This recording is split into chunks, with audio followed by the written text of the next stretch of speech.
हमने सीखा 4 times 4 is equal to 4 raise to power 2, यानी 4 गुणा 4 बराबर होता है 4 की घात 2 के। इसी तरह 4 इंटू 4 इंटू 4 किसके बराबर होगा? 4 रेज टू पावर 3, यानी 4 गुणा 4 गुणा 4 बराबर होगा 4 की घात 3 के। अब यदि हम 4 गुना 4 गुना 4 गुना 4 गुना 4 यानी 4 को हम अपने आप से 5 पर गुना करते हैं तो हमारा आंसर आएगा 4 की घात 5, या जिसे हम 4 रेज टू पावर 5 भी कहते हैं। पर अगर हमारे को क्वेश्चन दिया जाए 4 raise to power 2 times 4 raise to power 3 यानी 4 की घात 2 गुना 4 की घात 3, तो इसका उत्तर क्या होगा? यहाँ से हमने देखा कि येलो वाले 4 को हम लिख सकते हैं 4 की घात 2, ब्लू वाले जो ये लिखे हुए हैं नंबर्स इनको हम लिख सकते हैं 4 की घात 3। तो अब इनको जब हम कंबाइन करते हैं तो हम इनको शॉर्ट फॉर्म में लिख सकते हैं 4 रेज टू पावर 2 प्लस 3, यानी 4 की घात 2 जमा 3। तो हमारा फाइनल आंसर आ जाएगा 4 की घात 5।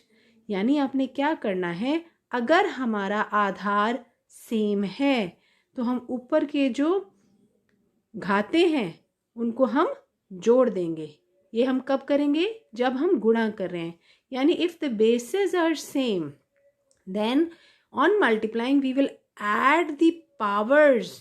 लाइक यहाँ पर पावर 2 है और यहाँ पर पावर 3 है, तो हमारा आंसर आ जाएगा 4 raise to power 2 plus 3 which is equal to 4 raise to power 5। ध्यान रखना है हमें ये तभी करना है जब हमारे आधार यानी बेस सेम हो और हम गुणा कर रहे हों। तो हम कह सकते हैं a raise to power m times a raise to power n equals to a raise to power m plus n, यानी a की घात m गुणा a की घात n बराबर होगा a की घात m जमा n के। अब हम बात करते हैं एक ही आधार वाली घातों के विभाजन के बारे में। यानी हमारा बेस सेम होना चाहिए और हमें डिवीजन करना है। एक्सपोनेंट्स वाले नंबर्स जिनका बेस सेम हो, जैसे यहाँ पर देखें, यहाँ पर भी 3 है और इधर भी 3 है, दोनों का आधार या बेस सेम है, घातें अलग अलग हैं। अब हमने इनमें डिवीजन या विभाजन सीखना है। तो यहाँ पर 3 की घात 4 को हमने 3 की घात 2 से भाग करना है। तो हम 3 की घात 4 को लिख सकते हैं 3 गुना 3 गुना 3 गुना 3। ऐसे ही डिवाइड की जगह हमने ये निशान लगा दिया। और फिर 3 रेज टू पावर 2 यानी 3 की घात 2 को हम खोल के लिख सकते हैं 3 गुना 3। अब देखिए कैंसिल हो जाएगा, ये 3 इससे कैंसिल हो गया, ये 3 इससे कैंसिल हो गया, हमारे पास बचा 3 गुना 3 यानी 3 की घात 2। या फिर हम शॉर्ट फॉर्म में कह सकते हैं कि हमने इनकी घातों को यहाँ पर माइनस कर दिया, यानी 3 रेज टू पावर 4 माइनस 2। तो हमारा आंसर आ जाएगा 3 की घात 2। तो हम जनरल फॉर्म में कह सकते हैं a raise to power m divided by a raise to power n is equal to a raise to power m minus n, या फिर a की घात m भाग a की घात n बराबर होगा a की घात m घटा n। अब ज़रा सोचिए, अगर हमारे पास क्वेश्चन हो 2 की घात 3 पूरे की घात 2 यानी 2 raise to power 3 whole raise to power 2, इसको हम कैसे करेंगे? हम जानते हैं 2 की घात 3 का वर्ग लिख सकते हैं 2 की घात 3 गुना 2 की घात 3, यानी 2 रेज टू पावर 3 अपने आप से मल्टीप्लाई हो जाएगा क्योंकि हमने यहाँ पर उसकी पावर 2 ली हुई है। अब क्योंकि दोनों के बेस या आधार सेम है तो हमारी घातें जुड़ जाएंगी। तो हमारा आंसर आ जाएगा 2 की रेज टू पावर 3 प्लस 3 यानी 2 की घात 3 जमा 3, यानी फाइनल आंसर आ गया 2 की घात 6। इसका एक फॉर्मूला भी है, हम क्या कर सकते हैं, घातों को आपस में गुणा कर सकते हैं। ध्यान रहे एक घात अंदर है ब्रैकेट के और एक घात बाहर है, तो हम लिख सकते हैं 2 की घात 3 गुणा 2 यहाँ पर, तो हमारा आंसर तब भी आ जाएगा 2 की घात 6।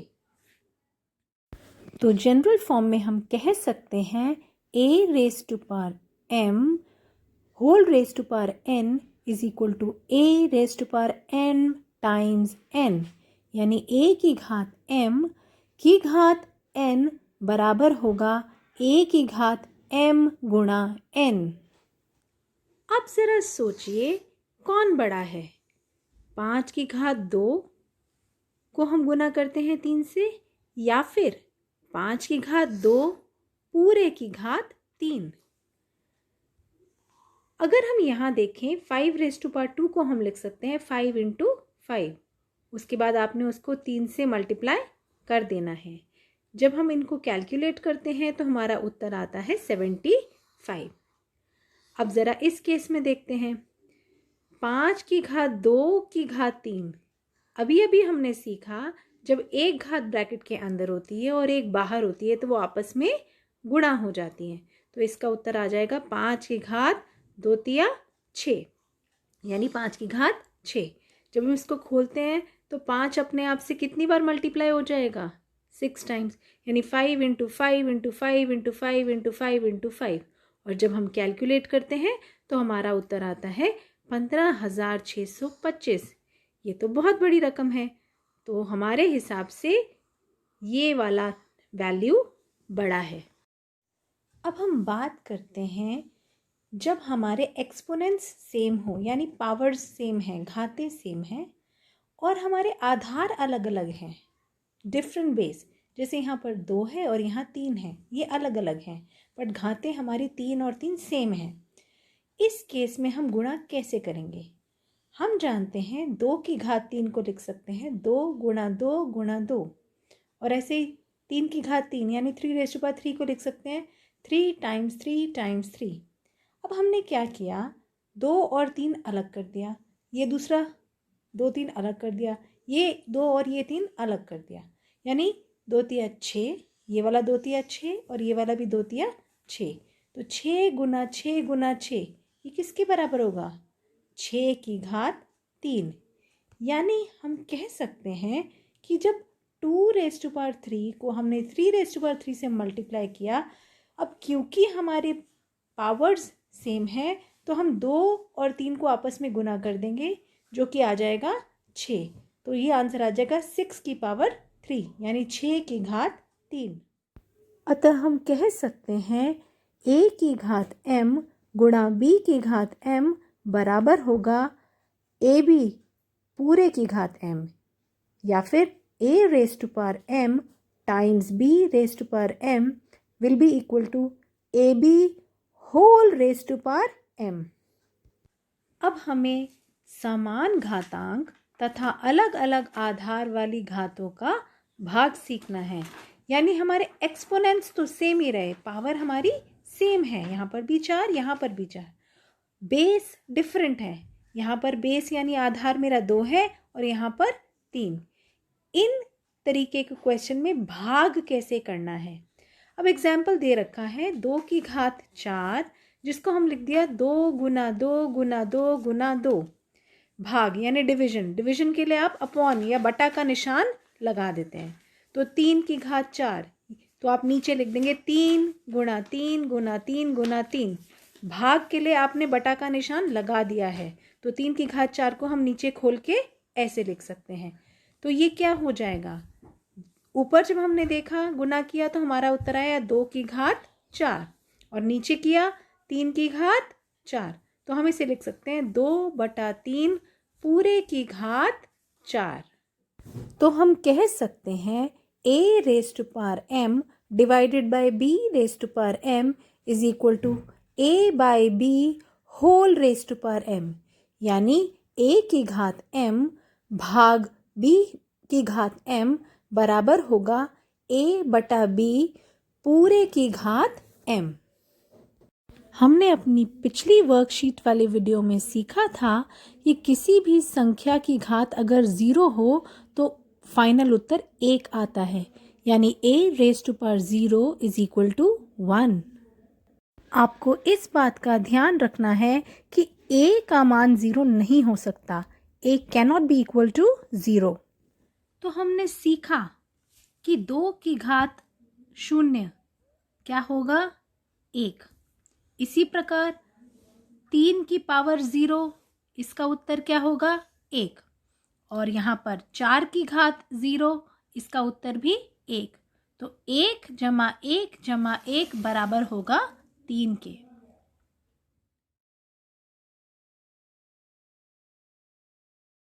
हमारे इस क्वेश्चन में हम जानते हैं कि बेस सेम है, 2⁵ टाइम्स 2⁵3। अब इसकी वैल्यू क्या हो जाएगी, हम घातों को जोड़ देंगे तो हमारा आंसर आ जाएगा 2⁵8। अब क्वेश्चन है p⁵3 टाइम्स p⁵2। यहाँ पर भी हम क्या करेंगे, बेस सेम है यानी आधार सेम है तो हम घातों को जोड़ देंगे।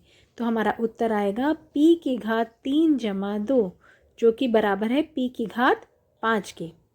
इसी प्रकार हम नीचे आते हैं, -4 की घात कितनी है 100 और दूसरे वाले -4 की घात 20। तो मल्टीप्लाई करने पर हमारा आंसर क्या आ जाएगा, बिल्कुल ठीक, हमारा आंसर आ जाएगा -4 की घात 100 जमा 20, यानी जो होगा -4 की घात 120 के। यहाँ पर भी 2⁵5 डिवाइडेड बाय 2⁵3 है क्वेश्चन। अब यहाँ पर हम भाग कर रहे हैं, बेस दोनों ही केस में सेम है तो भाग करने पर हम घातों को माइनस करते हैं।